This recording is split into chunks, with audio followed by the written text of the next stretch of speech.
So for today's lesson, we are going to take a look at surface area of square-based pyramids and cones. So this is SOL 8.6a. The learning target is I can determine the surface area. Excuse me. Let's correct this. Surface area of square-based pyramids. And I can calculate the surface area of cones. All right, so the first thing I want to take a look at is square-based pyramids and taking a look at the net. So when we talk about surface area, we're literally talking about the surface. So thinking about peeling an orange, we are taking off the surface, so we're going around the surface. So with surface areas, we have nets. So this net here, we can see that our square-based pyramid has a base that is a square, and then it has triangles that forms the rest of the pyramid. All right. So let's look at the first example. It says the base of a square pyramid has side lengths of 6 centimeters. The slant height of the pyramid is 10 centimeters. What is the surface area of the pyramid? All right. So we have that surface area is equal to 1/2 LP plus B.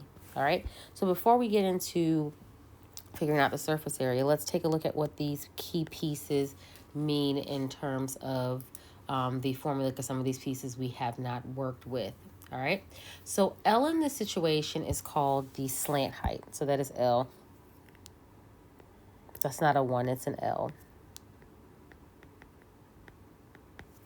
All right. All right, so when we look at the slant height, so it said the slant height of 10. So this here is the slant height because we're talking about a pyramid. So pyramids are kind of slanted. So this is where we get the slant height from, the L. All right. P stands for the perimeter of the base.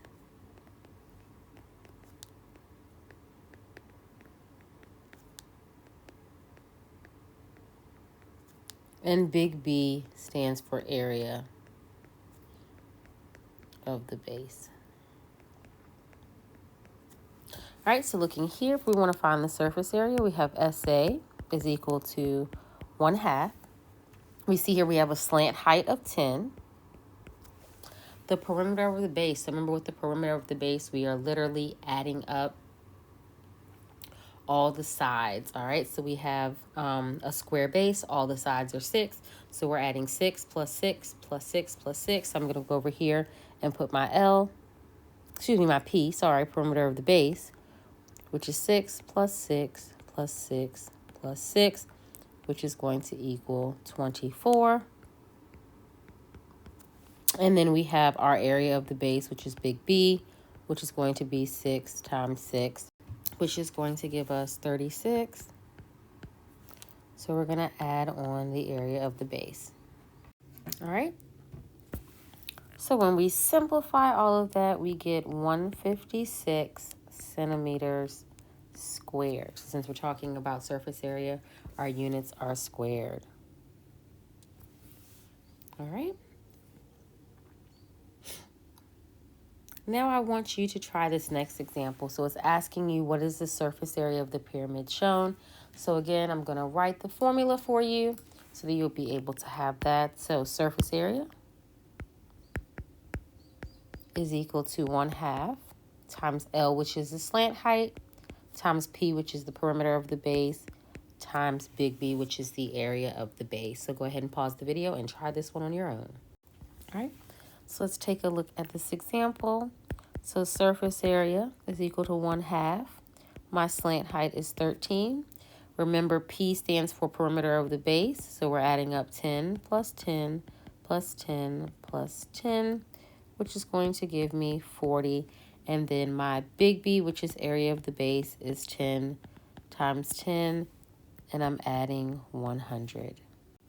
All right, and we get that our surface area is 360 inches squared. All right, so we're actually going to skip this word problem because we're actually going to focus on word problems in the next lesson, lesson 11.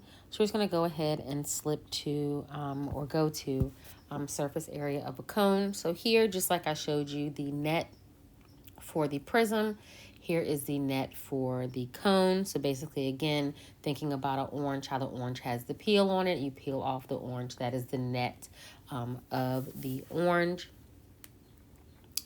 All right. Again, I just wanted to break down again, the cone has a circle, so it's similar to, well, its formula is similar to the surface area of a cylinder. So making the connection between square-based pyramids and rectangular prisms and cylinders and cones. All right, so this first example says determine the surface area of the cone. All right, so the cone, for surface area of the cone, the formula is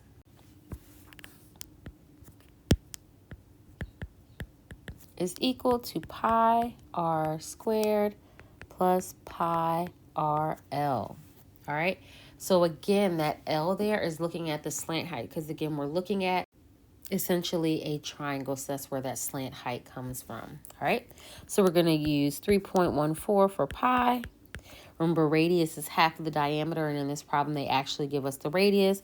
So we have 5 squared plus 3.14 times 5 times our slant height of 13.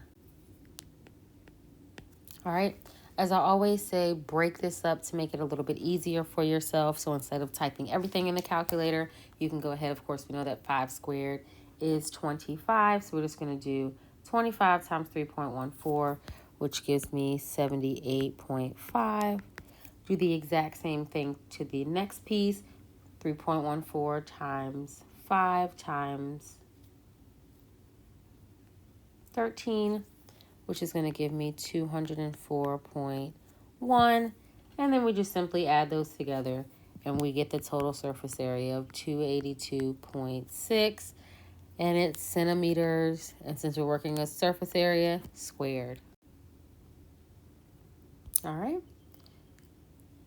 Now I want you to do the exact same thing for this example here. All right, this one is a little tricky because they do not give you the slant height here. So I want you to pay attention to that. 24 is not the slant height. All right, so I'm going to write the formula down again. So surface area is equal to pi r squared plus pi r L. All right, so as I said, this one was a little more tricky, not tricky, but we had to take a few more steps. So here, they don't give us the slant height. So this right here is missing. Oops, didn't mean to use white. So this piece right here is missing, all right? So this takes back to our knowledge of Pythagorean theorem. So we have a squared plus b squared equals c squared. So we're looking for our diagonal. So we have 7 squared plus 24 squared is equal to c squared. Here we get 49 plus 576, 576,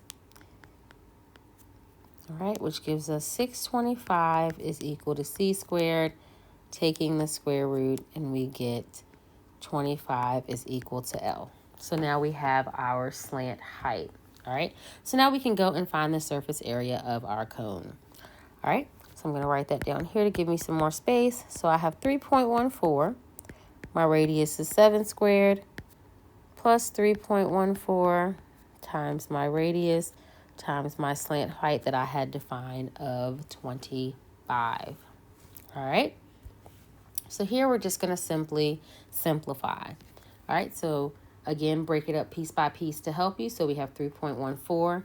We know that 7 squared is 49, which is going to give us 153.86 plus, and we have 3.14 times 7 times 25, which is 549.5 plus 153.86 is going to give us a total of 703.36 millimeters squared.